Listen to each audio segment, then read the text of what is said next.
Do you want to be able to command a room without even speaking or opening your mouth? Now, in this video, I'm going to go ahead and give you 5 simple tips and tricks that you can start using today on working towards that goal.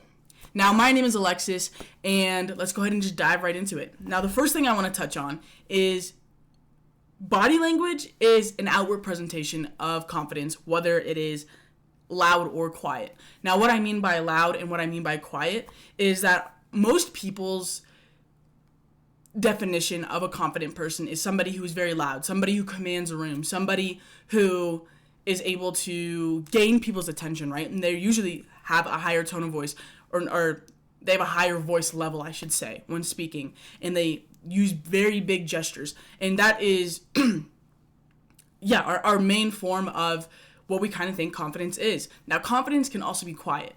Somebody could still command a room, but maybe not use overly gestured gestures, right? They're not taking up massive amounts of space physically, but they can in a certain like vibe or a certain like aura, if that makes sense, right? So just keep in mind that you don't necessarily have to be loud to be confident or to have a very set body language. Body language can be quiet. So another thing I want to touch on is body language. Nobody's born with it. Nobody's born with good body language. It's something that is learned and developed over time, either by a parent or a guardian, and it's not really taught in schools. So the good thing is, though, since it is a skill, since it is something that can be learned, you can learn this right now, regardless of whatever age you are. Now, to jump into the actual meat of everything, so the first tip on how to have good body language is how you present your body. So, is your chest popped out? One of my coworkers once told me that you almost want to it's like deer in the headlights. You want to push your chest out. A lot of people think that like having good posture is just rolling your shoulders back, but then you look all weird. You almost look like a little T-Rex type of thing. You want to be able to push your chest out, and as a byproduct, your shoulders are going to move back because you're fixing your posture and how it is being perceived and how it is being stated, right? So you also want to not have your hands in your pockets. You don't want a closed off posture. So you don't want the crossed arms. You don't want the hands in the pockets. You don't want anything that if you saw somebody else like across the room that they were doing, and the reason why you don't want to approach them is how they're standing, how their stature is. Just remember a time when that has happened to you. You don't want to embody that. You want to be able to be very open, very inviting, even though you're not speaking to anybody, and even though you don't want to speak to anybody, you want to have that type of aura about you. And next up is making eye contact. Now, a lot of people who have bad body language, like I said before, are very closed off. So they usually, they try everything in their power to not make eye contact with those because they don't want to have a conversation because they lack the confidence to do so. So they tend to just like rid themselves of those situations. So in order to have good body language, we want to make eye contact with people. We want to raise our chin up. We don't want to be looking down, right? Because then that's us avoiding eye contact. So raising your head up, making eye contact, and acknowledging people that walk by or that you make eye contact with. You don't have to speak to them. You can do a simple nod. You can do a simple smile, and then like make that 1 second or 0.5 second interaction and then go about your day. It's something that pulls people in. It makes you come off as a very, not commanding, but a very, a person that people kind of look up to in a way, even though it's just like a split second of somebody's day.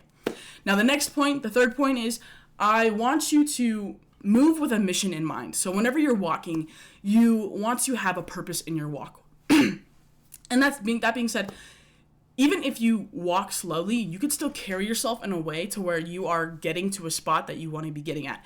If you were to look back on any high profile person whenever they walk out to a podium, so whether it be in politics, the people that they bring out to the podium, they take their time while they're walking to the podium. They're commanding that time. When you have good body language and you are in control of yourself, you can take the time. You can control the time. Everybody else's time in that point in time I just said time a lot. But you can walk up to that podium and take your time. So you're moving with the mission. Like, the mission is still to get to the podium, but the time that it takes to get to the podium, you're controlling, right? And obviously you don't want to move like an absolute snail, but it's the power that you command from other people. And next up, the fourth tip is using loose and smooth gestures. So you want to keep that open body language, but also using hand gestures. It is been studied that, people remember twice as much of what is being spoken if hand gestures are used. And the person who's speaking also remembers as well, or at a higher percentage as well. And you're controlling where people are looking, right? And you're giving them something to look at. Because if I was just standing like this and I was talking like this for the whole time, and I was talking for 5, 10, or even longer. A lot of those politicians talk for like 30 minutes plus. If you were to just speak like this the whole entire time, this is the most boring thing that you could ever watch in your next 30 minutes, right? That's why people pull out their phones. That's why people get disengaged. This adds a lot to what that is, or a lot to keeping the attention on you and keeping the attention to the conversation that is happening. Now, a couple points that I'd like you guys to kind of think about with gesturing. You can, whenever you try to point at something, or if you're trying to acknowledge something that is like over in the distance, we don't want to point with one finger. Pointing really just like irks our subconscious, and we just don't have a very good relationship with it. It has a bad connotation to it. So whenever we want to point with something, point with the whole hand. If you were to look back on very monumental people, again, to use politics as a reasoning or as proof, a lot of them do the open hand. So they'll to draw your attention to the next speaker, to whatever's happening next, they have that open palm and they're pointing with the palm. So that's a little tip. And then also, if you are gesturing people to move somewhere as well, if you want them to rise, you always want your palm facing up. It looks a little odd if you have the palm facing down. And again, pointing is even worse than the palm facing down. So we always want to keep our palms up, and we also want to point or direct somebody's attention with a hand, not a point. Now, gestures just don't have to be with your hands, or they are with your hands, but they don't have to be in this instance as well. If you want somebody to pay even more attention, we want to have like a more of like a gravity, like this is what you need to do. Like it's called like a chop, to my knowledge, where you chop it, and then the power associated with it is to define a point that you want to emphasize in your talk, or if you want to gain people's attention back as well, that's what you use that for.